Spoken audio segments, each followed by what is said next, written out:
Good morning everyone. BA प्रथम वर्ष के विद्यार्थियों, हमने पाषाण काल के बारे में पढ़ा था। पिछले वीडियो में मैंने आपको बताया था कि पाषाण काल में पूर्व पाषाण काल, मध्य पाषाण काल और उत्तर पाषाण काल, 3 पाषाण कालों को हम लेते हैं। मध्य पाषाण काल में जब हम पढ़ते हैं तो इसका एक बहुत ही इम्पोर्टेंट पार्ट है रॉक आर्ट या शैल चित्रकला। शैल का आप अर्थ जानते हैं? शैल का मतलब होता है चट्टान, पर्वत श्रृंखला। चट्टानों पर जो चित्रकला पुरातत्वविदों ने खोजी उसे शैल चित्रकला कहते हैं। ऐतिहासिक परिभाषा अगर हम देखें तो इसका अर्थ है कि शैल चित्रकला से तात्पर्य पर्वतीय क्षेत्रों में नैसर्गिक रूप से निर्मित, नैसर्गिक यानी प्राकृतिक रूप से निर्मित शैलाश्रयों की छत तथा भित्तियों पर किए गए चित्रांकन से है।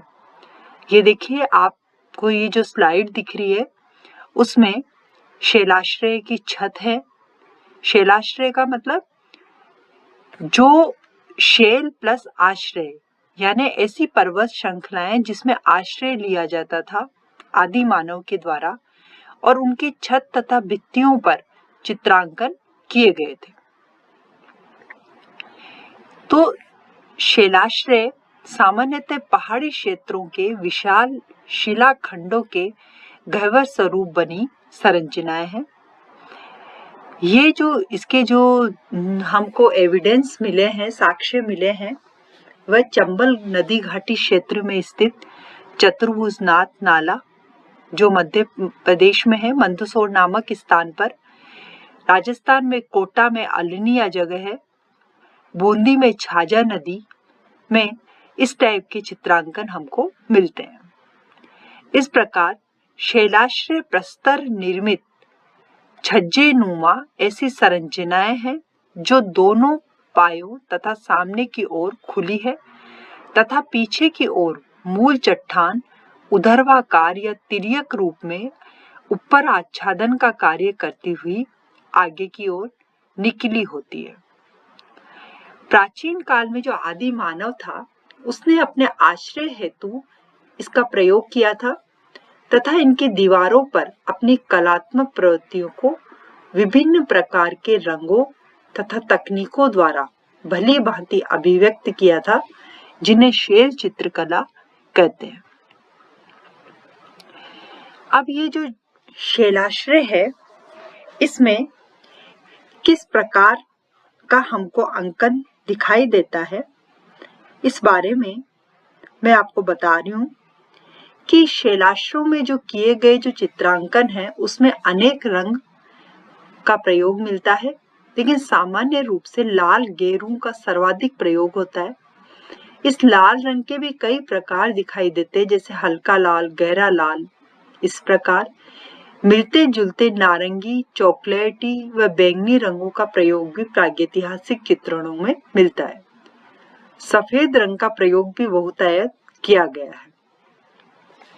कहीं कहीं पीले व काले रंग का प्रयोग भी दिखाई देता है। भीमबेटका स्थान है मध्य प्रदेश में। कई बार कंपटीशन पॉइंट ऑफ व्यू से पूछ लिया जाता है कि भीमबेटका में क्यों प्रसिद्ध है, तो भीमबेटका इन्हीं रॉक आर्ट के कारण प्रसिद्ध है।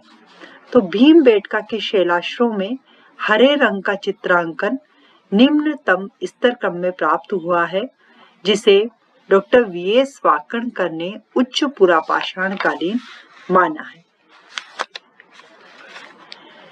जो शैलाश्रय है वह और जो रंग है इनमें जो प्रयोग किए हुए हैं वह खुरच कर निकाले जाते थे और खनिज से ये रंग बनाए जाते थे। तो ये जो ग्रेनाइट की जो शिलाखंड है उस पर भी इस प्रकार का चित्रांकन हमको प्राप्त होता है। प्रागैतिहासिक जो मानव है, हम जानते हैं ना कि प्रागैतिहासिक मानव प्रकृति की गोद में रहता था और प्राकृतिक स्रोतों से प्राप्त सामग्री पर ही वह निर्भर रहता था। जिस वातावरण में वह रहता था ना, उसी प्रकार के पशुओं को वह देखता था और आखेट करता था, और उन्हीं के जो चित्रण जो उसके दिमाग में काल्पनिक कल्पना में आते थे, उन्हीं कल्पना को वो शैलाश्रय की छतों दीवारों पर अंकन कर देता था। तो इस प्रकार जो विषय सामग्री है वो इसी प्रकार की आखेट जैसी विषय सामग्री हमको प्राप्त होती है। इसी क्रम में शैली, तकनीक, अध्यारोपण तथा वर्ण विषय के आधार पर भारत की शैल कला को हम 3 प्रमुख कालों से संबंधित कर सकते हैं। प्राकृतिक शैल कला, ताम्र पाषाण कालीन शैल कला और ऐतिहासिक शैल कला। जो प्रागैतिहासिक शैल कला है उसको भी 5 वर्गों में बांटा जा सकता है। उसमें प्राकृतिक या अनुकरणिक, इसमें पशुओं का स्वाभाविक चित्रांकन किया गया है, ये वास्तविक व यथार्थ परक है, इसमें आखेट दृश्यों का अभाव है। दूसरी है संकेतात्मक, इस शैली के चित्रों का जो वर्ण विषय आखेट कर्म से संबंधित है, लेकिन जो आकृतियां हैं वह यथार्थ मूलक नहीं है। तीसरा प्रतीकात्मक, इस प्रकार के शैल चित्रों में संक्षिप्तीकरण दिखाई देता है। कृत्रिम, इसमें पशुओं का अंकन रूढ़िगत ढंग से किया गया है तथा सफेद रंग का चित्रांकन उपलब्ध होता है। और ज्यामितिक, इस शैली में ज्यामितिक आकृतियों का अंकन किया गया है, जैसे मधुमक्खी के छत्ते की डिजाइन आदि। दूसरा जो ताम्र पाषाण कालीन शैल कला है, उसके चित्रांकन में पालतू पशुओं के अंकन की प्रधानता पाई जाती है, जैसे कुकुदनुमान बैल हम्प्ड बुल, जिसके वो पीठ पर जो निकला हुआ होता है वो उसको हम्प्ड बुल कहा जाता है। इनके सींगों में फीते व फंदने बूंदे हुए दिखाई देते हैं और बैलों पर सवार मानव का भी अंकन किया गया है। इस युग में चूंकि मानव और पशु के बीच निकटता स्थापित हो गई थी, इसलिए कलात्मक दृष्टि से पूर्वकालीन चित्रों से इस काल के चित्रांकन में हास दिखाई देता है। तीसरी हम लेते हैं ऐतिहासिक शैल कला। इस काल की कला पूर्वकालीन चित्रकला से पूर्णतः भिन्न भिन्न है। इस काल में चित्रकार ने अपने आसपास के परिवेश के आधार पर नए विषयों को चुना है, जैसे वह राजा महाराजाओं, सेनाओं, जुलूसों, शोभा यात्राओं, समारोह से प्रभावित था, इसलिए उनकी सवारियों जैसे हाथी घोड़ा का सुसज्जित स्थिति में अंकन किया गया है। योद्धाओं को युद्ध वेश में युद्धरत किया गया है और सैनिकों के साथ सामान, अस्त्र शस्त्र, ढाल, तलवार आदि का चित्रांकन भी किया गया है। तो इन चित्रों के साथ साथ तत्कालीन लिपि थी, जैसे ब्राह्मी तथा शंख लिपि, उसके लिखे हुए लेख भी प्राप्त होते हैं। हम आपके सामने ये स्लाइड मैंने जो रखी है उसमें देखिए, जो नंबर 1 की स्लाइड है उसमें जो आखेट का एक चित्र बना हुआ है, उसमें ये एक की खुरचनी टाइप होती थी और उस खुरचनी से ये इन चट्टानों पर चित्र बनाए जाते थे, जो एक तरह से स्थायी रूप से इनका अंकन हो जाता था। राइट साइड में आपको कुछ जानवरों के चित्र दिखाई दे रहे हैं। उसके नीचे जो स्लाइड है उसमें कुछ धनुष लिए हुए व्यक्ति खड़े हैं, जो आखेट का चित्र हम कह सकते हैं उसको। तो इस प्रकार मैंने आपको ये जो इमेजेस है, चित्र है, वो रो काट के आपको आपके सामने बताए हैं।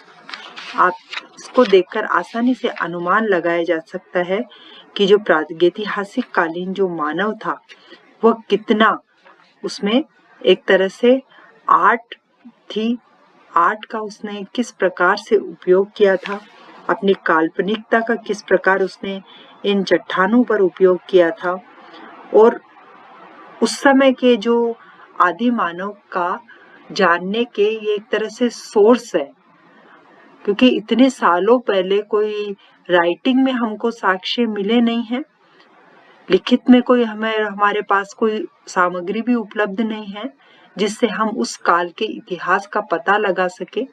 तो पुरातत्वविदों ने ये जो रॉक आर्ट है इसके द्वारा ही विभिन्न प्रकार की अनुमान इनके बारे में लगाए हैं कि आदि मानव के किस प्रकार का उनका जीवन था, किस प्रकार उनका रहन सहन था, किस प्रकार उनका खान पान था। तो उनके बारे में पुरातत्वविदों ने इन शैल चित्रों से ही अनुमान लगाया है। तो शैल चित्रकला आज एक विरासत के रूप में भी मानी जा रही है। मध्य प्रदेश में जो भीमबेटका नामक स्थान है वहां पर तो उसको तो पूरी तरह से हेरिटेज के रूप में उसको संरक्षित कर लिया गया है। ASI का मतलब होता है आर्कियोलॉजिकल सर्वे ऑफ इंडिया। तो उन्होंने इसको संरक्षित कर लिया गया है जो एक विरासत के रूप में भारतीय संस्कृति का अंग के रूप में मानी जाती है। पर्यटकों के लिए भी ये स्थल है जहाँ पर रॉक आर्ट्स मिली है, वह पर्यटकों के लिए भी महत्वपूर्ण स्थान रख रहे हैं, क्योंकि पर्यटक कौतूहल पूर्वक इस प्रागैतिहासिक मानव के जीवन को जानने के लिए इन स्थानों पर भ्रमण करते हैं। धन्यवाद स्टूडेंट्स। आज हमने शैल चित्रकला पढ़ी, डिटेल्स इसका अध्ययन किया, आपने इसकी स्लाइड्स भी देखी और इससे आपको काफी कुछ आदि मानव की जो जीवनचर्या है उसके बारे में अनुमान लगा लिया होगा।